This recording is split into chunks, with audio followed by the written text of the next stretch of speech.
Hey guys, Rutledge from TechRaptor here at Gencon 2016. We're at the Tasty Minstrel Games booth with Daniel, and we're going to be checking out the Thieves Market game. Travis?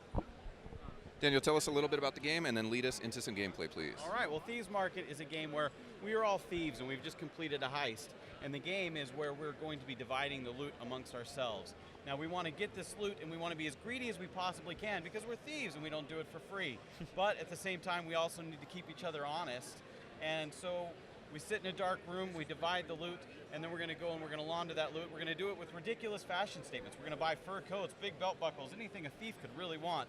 We're also going to buy magical items. We're going to hire henchmen, all the things that a thief would want to increase our prestige.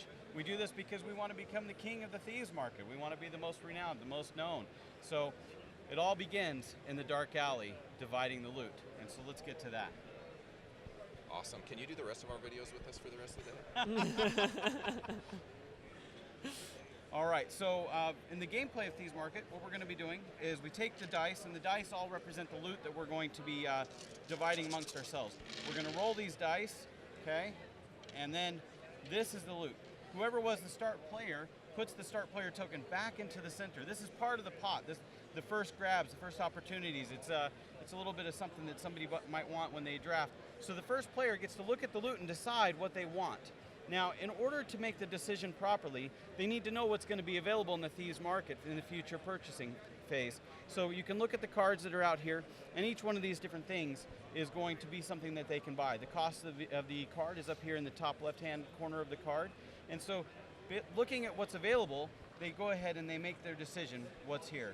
Now, I don't have the card that, or the gems that I might want, so maybe for me, I want a completely different role. I'm going to go ahead and say, I want all of it. Now, I'm allowed to do that. I can take as much as I want, and in this case, I just did. I took it all. But the other thieves aren't too happy about that, and so what they're going to do is they're going to say, you know what, you can't do that, so they're going to steal from me. The next player would then get to take my stuff, and then they can choose to put some of it back in the pot. They might go, you know what, I only want the first player token and I want this emerald, so all of this, we're going to re-roll and we're going to stick that back in the center. That's equivalent to them saying, hey, I want all of that, but I'll throw this back into the pot and chuck it down into the center.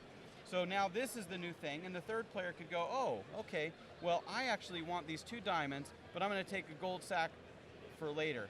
Now it's back to the first player's turn, and they can look at these and then go, oh, okay, I'm actually very happy with this, so I'll take all of this. Once everybody has chosen their portion of the loot, then we all go to market. So everybody gets something, and theoretically everybody chose what they got, so they should be happy. But once you get to the market, some interesting things can start happening. In this situation, we didn't get a red dice, but had we done so, then the player that goes first, if that person got a red die, they could then purchase this one, which will give them another purchase, and then they could buy this one, and I might have gotten these green gems hoping to be able to buy that card. This guy buys the white one, and now even though I've got the most of the loot, I actually can't buy anything based upon the order that was there. So I've kind of hosed myself based upon what I've chosen. So the next time I sit down at the table, I'll be a little wiser, a little smarter, and hopefully I'll pick my loot a little bit better. We're going to go through that. We're going to get some low-grade items from the A deck, but as we gain more prestige, we'll get some high-grade items from the B deck, and then we're going to get some very prestigious and neat items from the C deck before the game end is triggered. Let's dive in and play a couple rounds. You're the face of this video, my friend. There we go. All right. Okay, well, since we are going to play a couple rounds here, everybody will go ahead and I will give you this little thing to help you understand the iconography. We've got player aid for each of the players. You also all start with a single gold coin.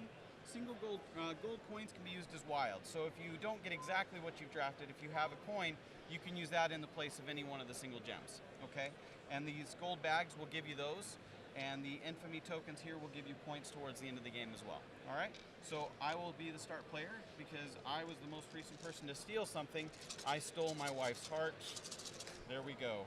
We'll just go ahead and roll those. We'll stick this here, and let us begin.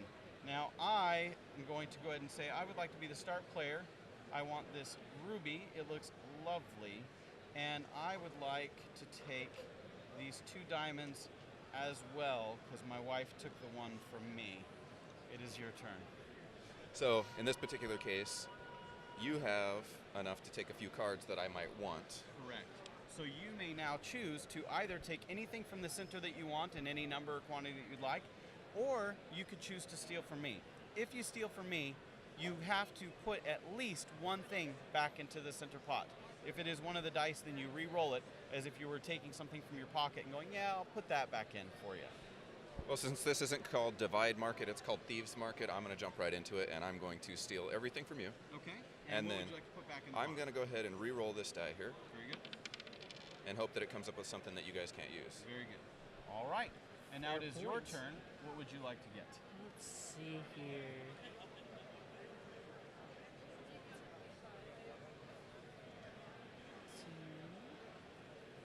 While he's deciding, so these infamy dice, is that a straight up one-to-one trade for They are. points? They're straight one-to-one trade for points at the end of the game. There are points on cards, and then there's these infamy tokens. The infamy tokens are important to keep separate from the points on cards because later on there's cards that will reward you for how many infamy points that you have and things like that as well. Yes. Okay, so you've taken 2 diamonds and an emerald. Now, before you finalize on that, just to be clear, you can only purchase one building unless you have a building that allows you to purchase another one, such as this one here. Correct. So I did not think that through. you're okay. Yep. It's a learning game. Yep. So are you okay Yeah, with I'm your good. selection? All right, very good. So I am going to go ahead and take this guy and this guy. Well, I'll just take it all. This looks delightful There you for go. me. And now it is your turn, so you may go first and you get first buy. All right, so Just gonna take I that. have 2 diamonds, so I believe I'm going to buy this card. Very good. Take that. Okay. And I will go ahead and use this to purchase this red card. And because I had a red gem in my group, I get to have another buy, so I'll buy this blue one here. And that will end my turn. Now, once we're done with that, you're going to get a gold coin because you have a gold bag. That happens after the market phase. Perfect. Okay? And then I'm going to get 4 infamy tokens here. Thank you very much for leaving all of them for me. You're welcome. Okay, so now because you were the starting player, it's a use it or lose it system with the dice. So everybody here is going to give you the dice, and now you get to re-roll them into the center. All right. Do we hold on to I these would. cards too? Yes, we're going to Okay. repopulate. You get to keep your card, and we repopulate this to 5.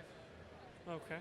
Okay. And so these give us additional things we can do with dice. They give you additional things you can do with dice. So now that we've got some cards and we're doing this here for everybody's benefit, this one here will turn sapphires into any other gem of their choice. This one says if you have a sapphire in your group, then you get an additional buy.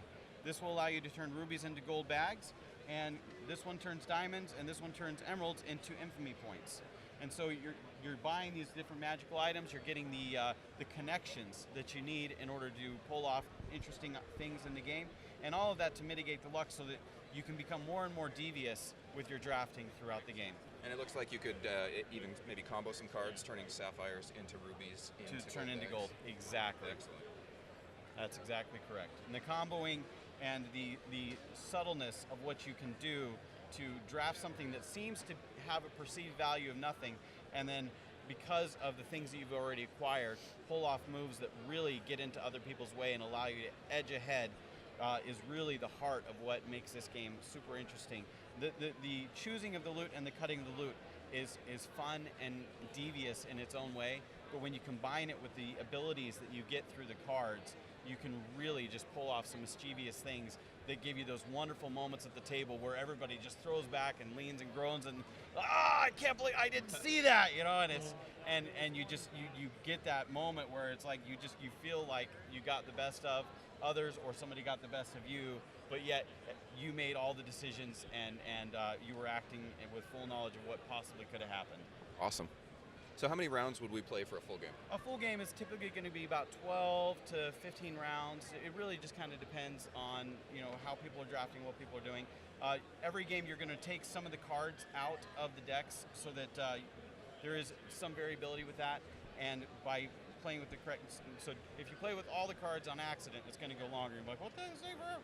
But about 15, 20 minutes a player, 12 rounds is about Okay. what's going to be happening. Okay. Or if you want to play a longer game, it's a feature to play with Then all you the can cards, right? stick them all in there and be like, this is going to be great. Daniel, thanks for showing us the game. For those looking to pick it up, it's going to be available once Kickstarter backers get it, correct? That is correct. So we do have it here at the show. We had a hiccup with the Kickstarter delivery, but the Kickstarter backers, for the most part, have been very gracious and kind. thank you very much for being so.